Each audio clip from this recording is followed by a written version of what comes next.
What's going on, runners? We're halfway. Are we halfway? We're halfway into our spin cycle, 12-part PBS mini-series. Yeah, send us money! We have Big Birds and Elmo on the phone. You send us like $200, we'll give you a mug. So we thought we'd break it up a little bit. Here we have the neutral runner cards we're going to talk about today. Yeah. Some very, very powerful cards and some very eclectic ones that got released as neutrals. As time marches on, these things keep getting better. Yeah. What I do like about this set is we did see another neutral card with influence. Yes. And obviously, if you've opened Honor and Profit, by the time this video has been recording it, the pack's already out. I don't think we have to say that. I think we'll just talk like everybody knows about it. Right. So I mean, there was neutrals in there that also had influence. I want you guys to know the way YouTube works is eventually we'll stop this video and then we'll post it online, so you're actually watching the past. That's how it works. So I do think it's quite interesting because some of them are cards, like especially the Source. Like I wish I could run the Source in every deck, but sometimes my influence caps a bit. It's hard. It is hard to fit that in. I play the Source and it's hard. You built for it though. Yes. Yeah, that's and speaking, right, and on that same influence track, with so much coming out now, it's just so hard to pick your splash. Oh, are you guys looking forward to the day that you can have like an all green and colorless deck, and you can have an all blue and color? I can't wait till my deck is like it's gonna happen, just purged of all other cards other than it'll like eventually happen. But do you think that's because you're a theme guy? That is completely because I'm a theme guy. Right, that's like exactly if you look at like your other, like, because you're also big into Call of Cthulhu, so if you need anything Call of Cthulhu related, Facebook him, send him messages. He'll help you out. Oh, and your Star Wars theme decks? Just awful. I didn't have much cards. Well, let's hey, Kevin, what do you want to play? Light side or dark side? I was like, dark side. He's like, no, you play light side. My dark sides are alright. I got in that game, I got immediately out. I was like, I only want to play the dark side.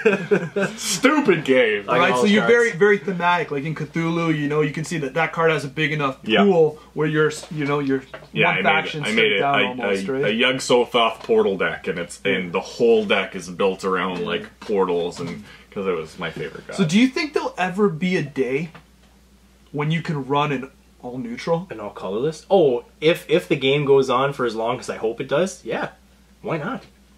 Right? I don't know how. You didn't think at one point that you'd be able to build an all artifact deck, and now look what happened now. An all artifacts? Yeah, remember back in Magic, artifacts were like there was only a couple. Yeah, but they made a set for that. Yeah, they may make a set for this. Well, I think you don't know. You don't know me. Get out of my head. Let's stop talking about Magic. I think when they do come time, if they put neutral in a deluxe box, I think that's when we'll start to see neutral breakers. I don't think we'll see neutral breakers until maybe that deluxe. That makes sense. Will we ever see a neutral identity? I think we will. Right? Like, do you think they'll add on a whole new faction to this? If this game goes on for as long as I hope it does, which is forever, then yeah, I think because eventually you got to move to different places, right? Yeah. That means that all the influence cards and colors don't mean anything, and then like you have like what 30 influence, like that, something like that. They'd have to reverse it. Yeah. You know what? And now they're gonna watch this video and they're gonna do it. Yeah, because we're feeling all. No, it's you. It's you. Yeah. You're welcome, Lucas. I want a royalty check. I live in Cambridge. I don't think it would be. I think you'd still have like a 45 card deck. Yeah. But I think you would have, obviously, I don't think you'd have 15, but maybe we've seen 20 more, maybe 20 influence to play with, right? Where I love again how we're acting like we're deciding. That's what I'd like to see. So let's get this out the way at the beginning. These questions here that we just peeked about, this is the kind of stuff that we like to see in the comments below. While you're down there, also subscribe. subscribe. Like the video too. So let's get into it. It's what you came here for. Let's give the people what they paid for. Nothing. Well, we're done. All right, going in. Hardware. 2 credits gives you a prepaid voice pad. This 1 reoccurring credit to play events. I mean, I think Andy decks want this card. Oh, yeah. It's like Most criminal. It's like Expresses, Tenma Expresses, like console, basically. You know what I mean? Yeah. Like it's just so little tight and cute, and it works with them, and it's very aggressive. And I mean, like with Lucky Finds and Power Naps and all that jizzy jazz, this card does some serious work. We've seen it a lot. A lot of people were trying it with Andy around here. TPS Viper being the most notable, and he likes the deck, so it's a thing for sure. It is now. I mean, this card came out and it wasn't right away, and going forward with this Honor and Profit expansion, you're gonna see prepaids more than ever. I think this card is better than the reoccurring credit that came out in Honor and Profit, even though I think that one costs $1. But you can only use it for run events. Yeah, this one is all events. Yeah.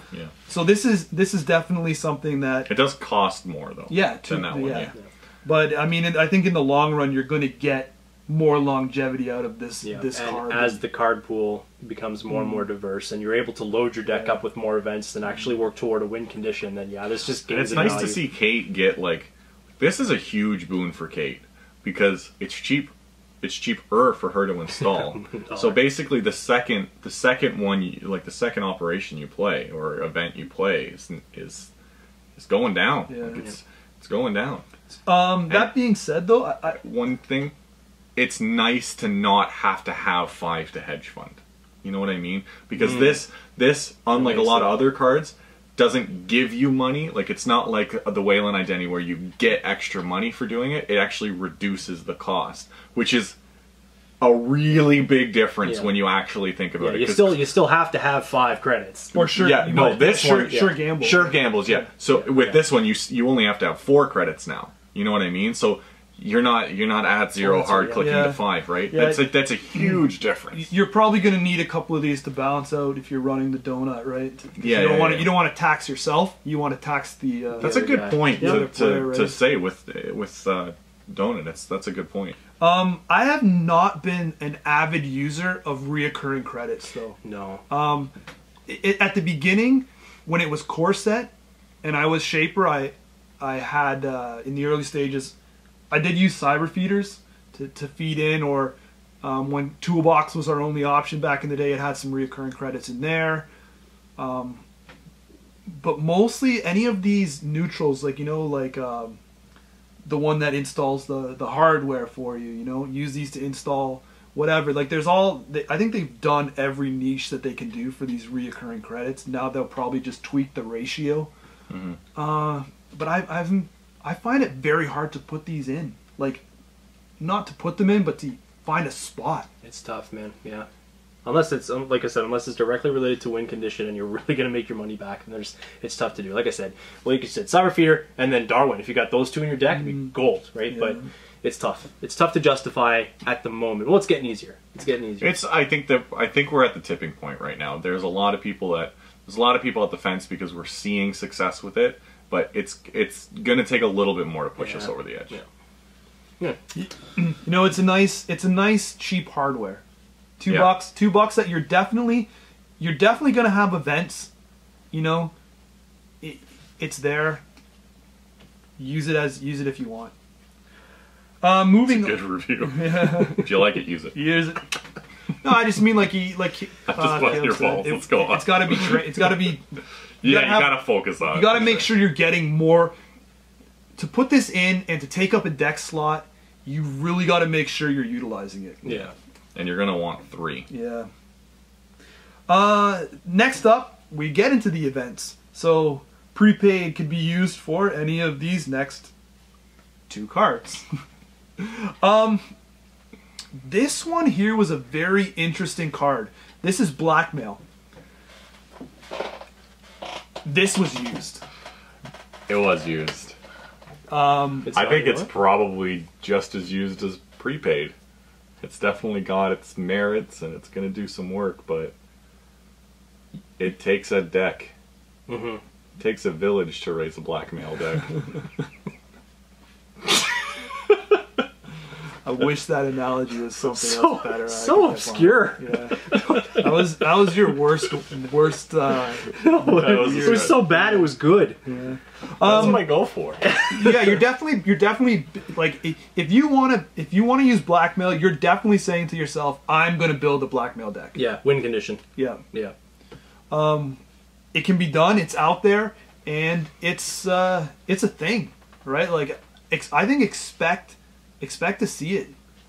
I think it lost a little bit of power now that people are realizing that you can silhouette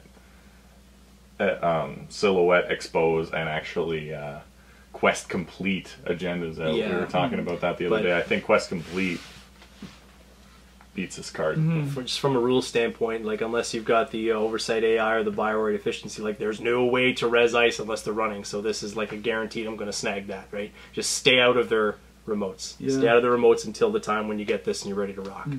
But you know, when you think about it too, it's a weird card because a lot of it is out of your control. Like what is there two good ways, or subject to wording there, to actually give the Give the court pub. bad publicity? I think that this is going to lose, like, this, to me, I think we all thought of it as a card that's going to gain steam. I think it's going to lose steam, personally. so? I think, we'll talk about it again, but, I mean, Blue Sun is going to change this card, because a lot of people are going to be wanting to just hard res on their own. I can't remember that card that lets you, when you install something on this server, it costs three less, but you can res it right away. Oh, Remember that Rur? card? Is it not Rur? No, Rur No. takes a click. Can't remember that card. We can't remember Oh, every is, card. is obviously. it Amazon? Yeah, Amazon. Yeah. Yeah. Good memory. Good job. Great remembering. But I think that once Blue Sun comes out, Point. I think that card is definitely going to be powerful, and a lot of people are going to be starting to just hard res their ice either way. Yeah. So that's definitely going to be a deck. I do like this card. Maybe up until you're right. Maybe up until that comes out. Because it's still, I mean, if you get caught with a blackmail, like playing against a blackmail deck, you got to switch your style up really quickly. Oh yeah, real fast. So it's it can be definitely deadly. Any last words on this side from it? Nope, you guys covered it for me. Next up, we're at Lucky Find. This is the one that is 2 influence as a neutral card. It was one of the last cards in the sets of this cycle. Double event, that's kind of a good boost. I mean, it gives you it gives you 1 credit less than Celebrity Gift. Like, this, in my opinion, is the runner Celebrity Gift. Mm-hmm. It is brutal, and if you, I know influence is tight, but if you're already spending 6 on economy anyway, throw this card Yeah, in. go It is for going to it. do so much work. Yeah. yeah. Would you take out Sure Gambles? Let's say influence aside, you have influence room for this card. I am the guy that has not ran Sure Gambles and hedge funds for like ever. Okay. So yeah, talk to Con. Would you take out Sure Gamble for this card? Smell really good. For me, probably not because of the double click. I like to do a lot of stuff during my turns, and that would kind of limit you a little bit unless I was building for it. You're not relying on, most of the times I find myself, if I do have Sure Gamble in my hand and I can't play it, I'm at 3 credits. Yeah. You know? Yeah. I get you. No, I'm the same way too. I think this is and I think a lot of people kind of not right away, but kind of mid in the game realize that it's not always good to just play your Sure Gambles when you get them. You know what I mean? People like those burst turns where it's kind of like, I've got nothing else to do. Yeah. I might as well gain $15. I can't think of a better card than to have 2 of these in your hand.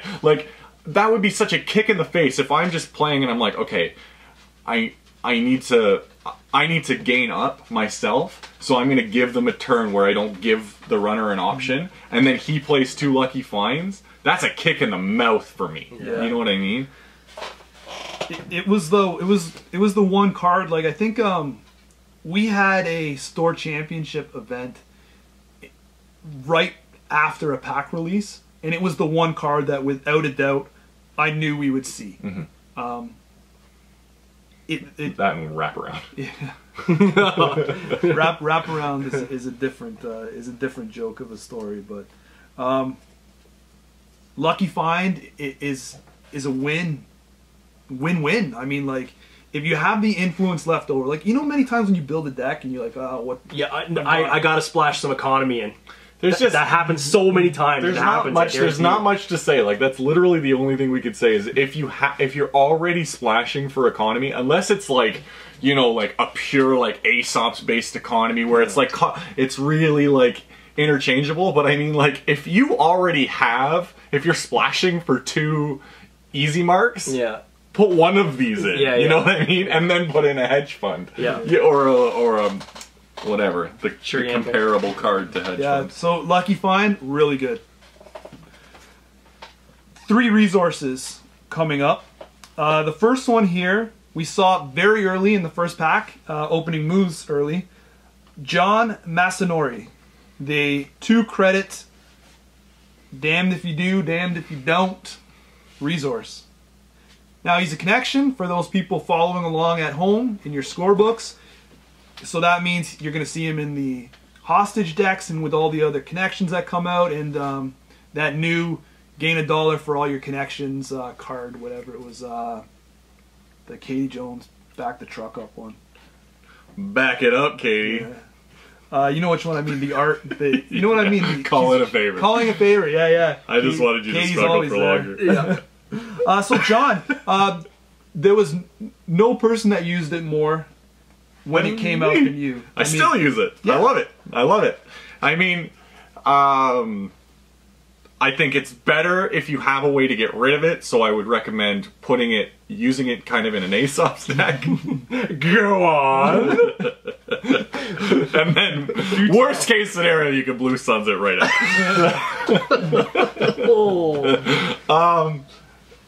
I think John is really, really powerful. There's obviously a huge combo with, it's a huge janky combo, mind you, but there is a way to give yourself a tag and then daily reversal, remove the tag, and just trash a bunch of cards every turn and make that leads into an interesting point. So, like we said, this came out early in the cycle. Now, there was those Anarch cards from the last cycle and stuff like that that only benefited you when you were tagged.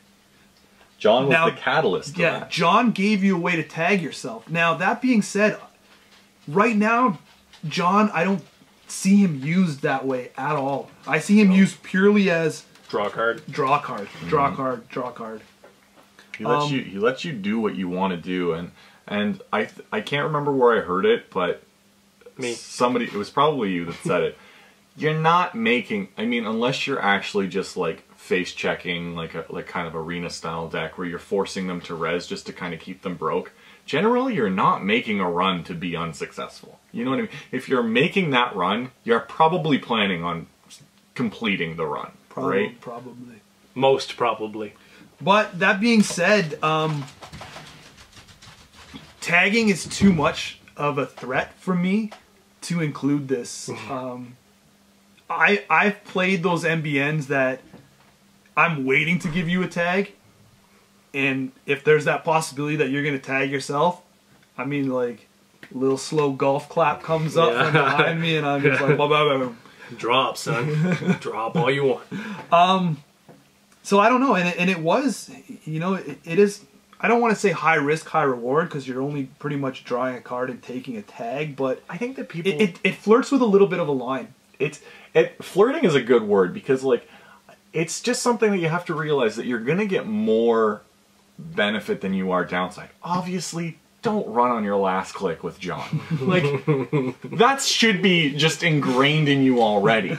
But, I mean, like say for instance, an average game, I'll draw 4 or 5 cards with my John, and then might be that one time that I get a tag. Just burn the tag. You know what I mean? Like you're basically trading money for cards at that point. Yeah. He is a good card draw, right? Like he is. He's good. He's more. good.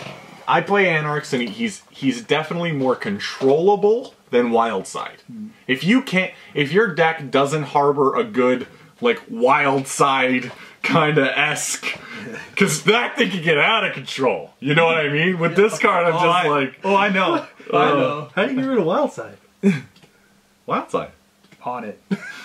That's what I was going for. Is that you could totally pawn that Wildside? Yeah, I don't like to do that. that's a big investment. If I gotta pawn it, I want something back. Yeah. But you can pawn this for $1. Get that back. Dara. Get that whole install back. What do you think? I was not a big fan. I don't think I ever saw you use him. No, I'm the person that actually played him the least out of everybody. I didn't even touch him when I put him on my made fun of everybody who did it. Well, no, but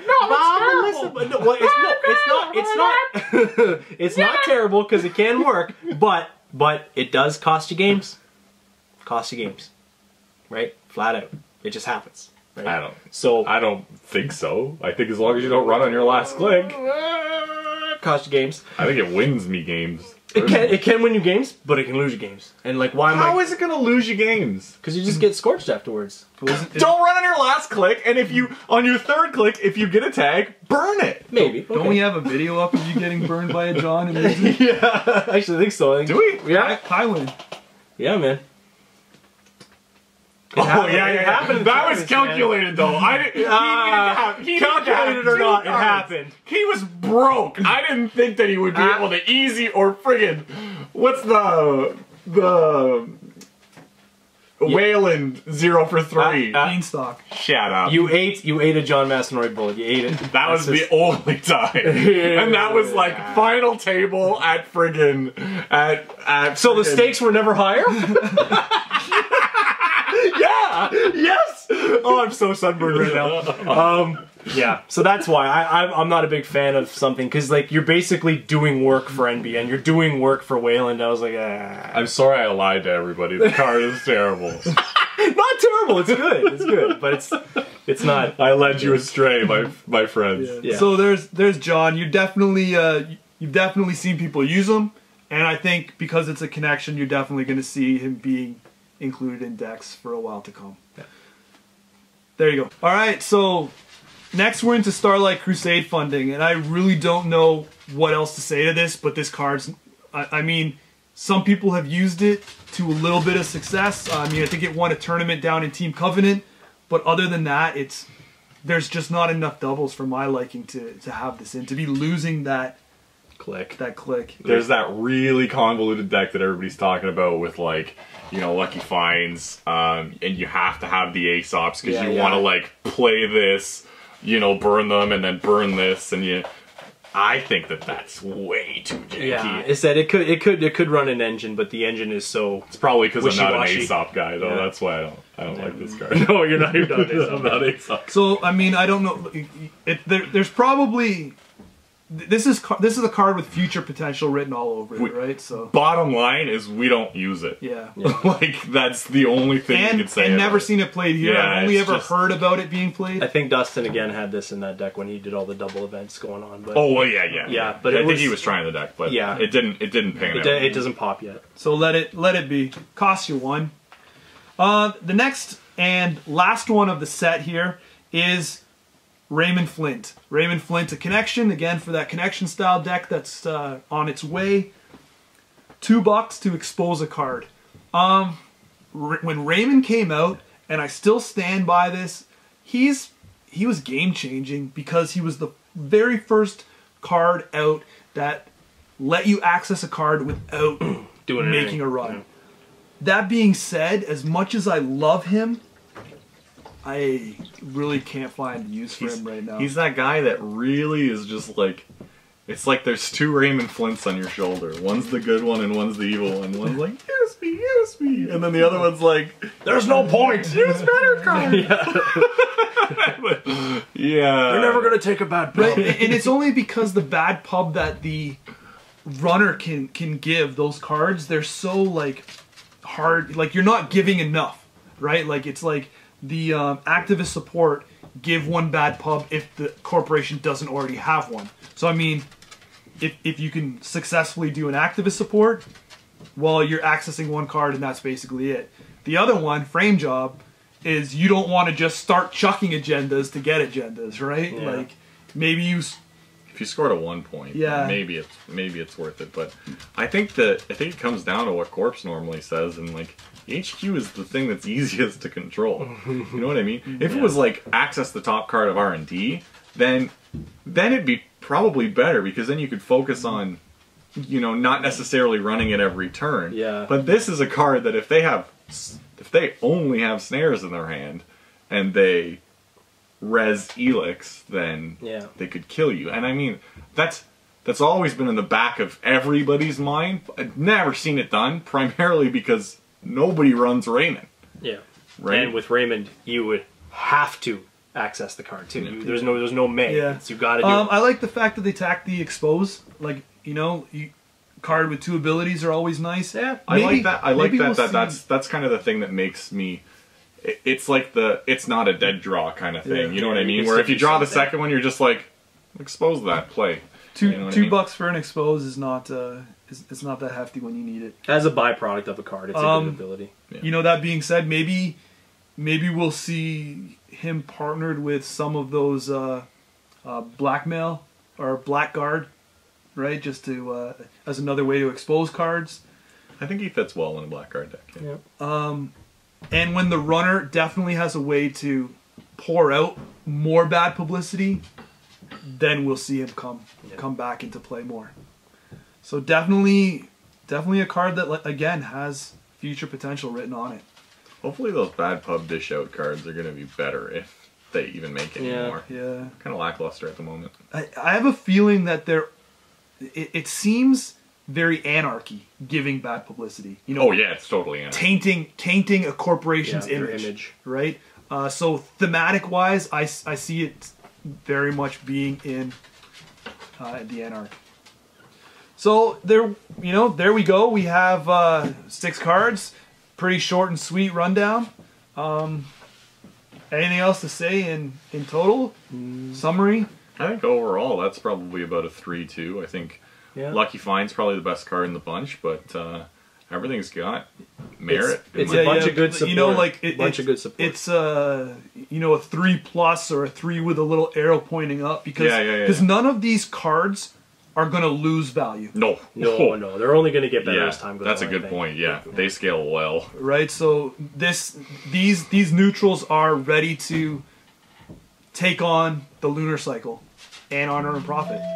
So, guys, thanks very much for tuning in. Like we said before, like and subscribe. Let us know again what you think about neutrals in the comments below, and let's get a little discussion back and forth. Cool. Thanks, guys.